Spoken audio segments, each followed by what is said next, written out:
우리는 자신의 연약한 모습 때문에 하나님의 일에 헌신하기를 주저합니다.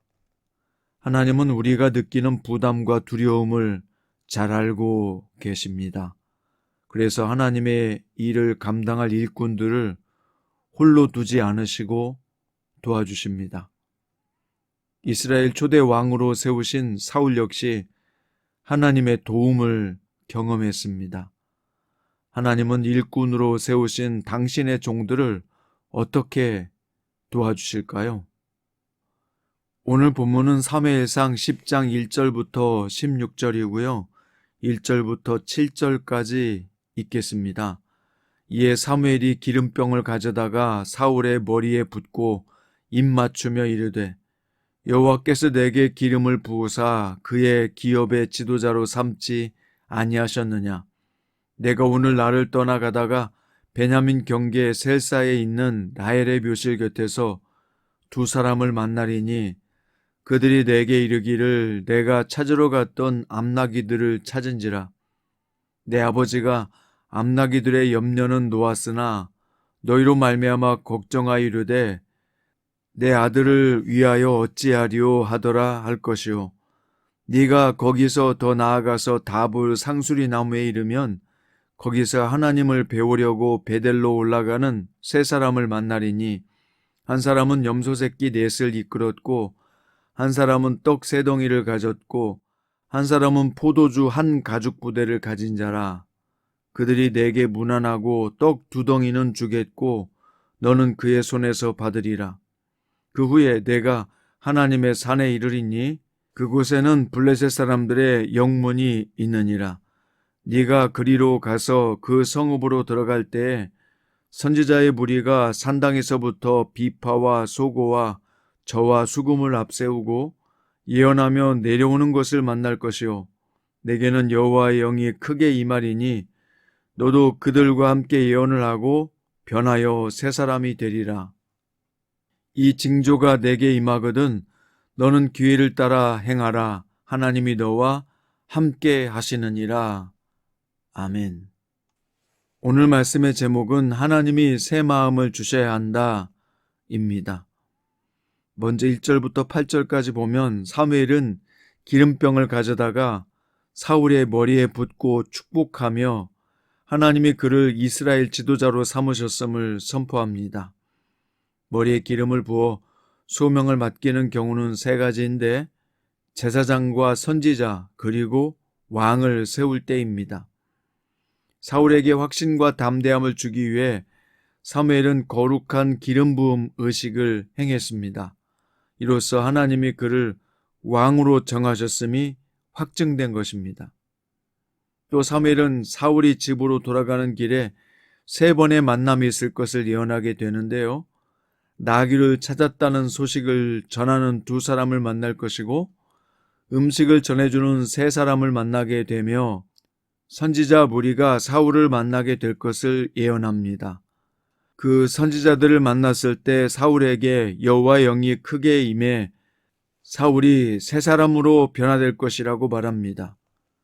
하나님은 사울이 확신을 가질 수 있도록 예언들이 성취되는 것을 보여주시고 급기야 성령을 보내주실 것입니다.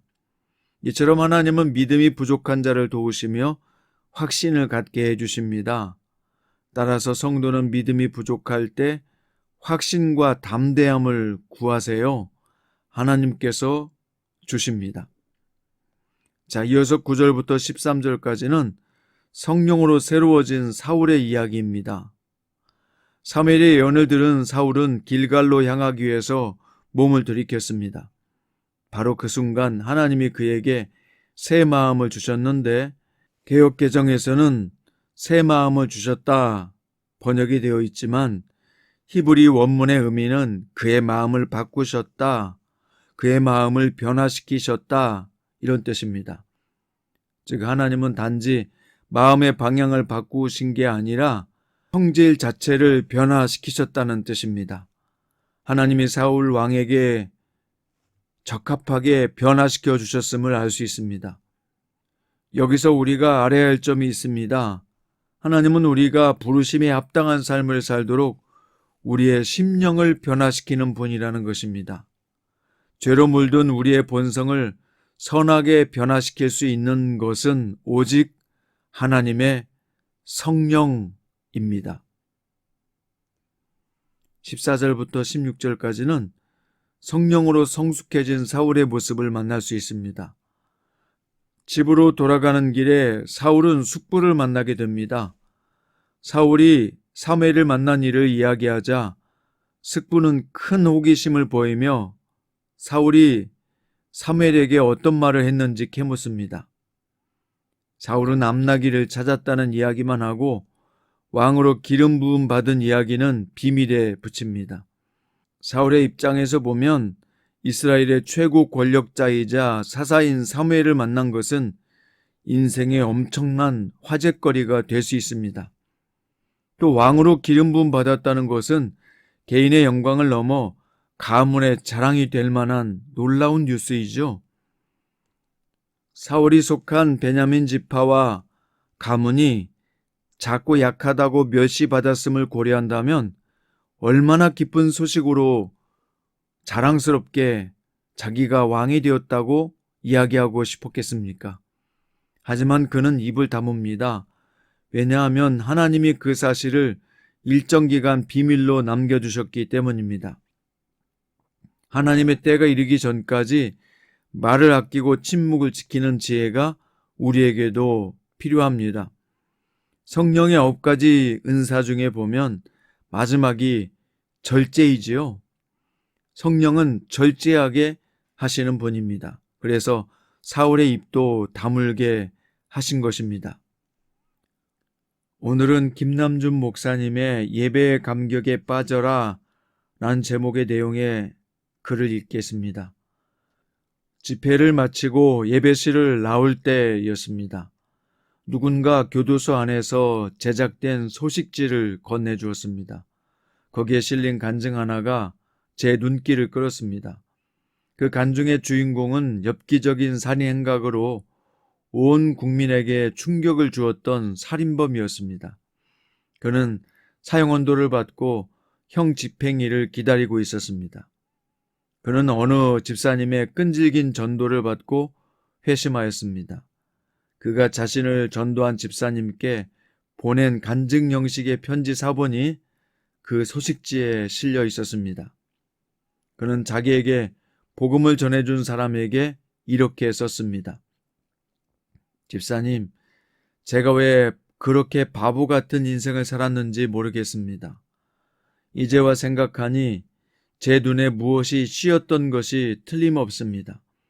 저는 죄에 대한 대가로 죽지만 제 죄는 죽음으로도 용서받을 수 없을 겁니다.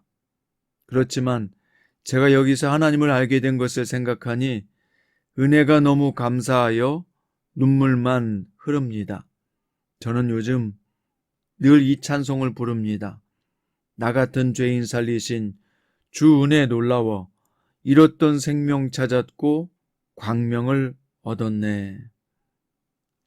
그는 자신의 장기를 모두 환자들을 위해 기증하고 형장 예술로 사라졌습니다. 은혜 받은 성도의 마음에는 찬송이 있습니다. 지난 날이 후회스럽지만 베풀어 주신 은혜를 찬송합니다. 오늘 힘든 일이 있지만 감사합니다. 그래서 찬양합니다. 한 사람이 흥얼거리는 노래는 그의 정서를 말해줍니다. 그는 그런 정서에 어울리는 삶을 살아갑니다. 성도의 마음속에는 언제나 찬송이 있어야 합니다. 지금 여러분의 마음에는 어떤 찬송이 울려 퍼지고 있습니까? 여러분, 그렇습니다. 하나님은 우리가 찬송 부르기를 원하십니다. 찬송은 성령이 충만할 때 부를 수 있는 가장 아름다운 사람의 노래이지요. 오늘 여러분과 저의 마음속에 성령의 충만함 속에서 찬송이 울려 퍼질 수 있기를 바랍니다. 오늘 말씀의 결론입니다. 하나님은 소명을 주실 때 그 소명에 걸맞는 능력과 성품도 함께 공급하십니다. 기름 부음을 받기 전에 사울은 호우대만 멀쩡해 보이고 어딘가 부족한 청년이었지만 왕으로 기름 부음을 받고 하나님의 영, 성령까지 임하자 영적 권세가, 지혜가 더해졌습니다. 하나님은 여러분과 저에게도 맡겨주신 소명이 있습니다. 우리 가정에서, 직장이나 사업장에서, 또 교회에서 맡겨주신 소명이 있습니다. 그 부르심의 소명을 따라서 오늘 아멘으로 순종할 때 하나님은 성령으로 기름 부어 주실 것입니다. 하나님의 성령의 충만함을 받아서 맡기신 모든 하나님의 일을 감당해 나아갈 수 있는 저와 여러분 될 수 있기를 주의 이름으로 축원드립니다. 기도드립니다. 사랑하는 주님, 오늘 사울은 성령의 기름 부음을 받고 그의 마음이 변화되었고 생각과 행동까지 변화되었던 것을 봅니다. 주님, 우리에게 오늘 성령을 부으셔서 우리가 감당해야 될 모든 소명에 합당한 사람이 되게 하여 주시옵소서. 특별히 성령의 9가지 열매를 저에게 허락하여 주셔서 사랑과 희락과 화평과 자비와 양성과 충성과 온유와 절제가 나타나게 하여 주시옵소서. 그래서 주님의 부르심의 소명을 다 감당해낼 수 있는 저희가 되게 하여 주시옵소서. 예수님의 이름으로 기도드립니다.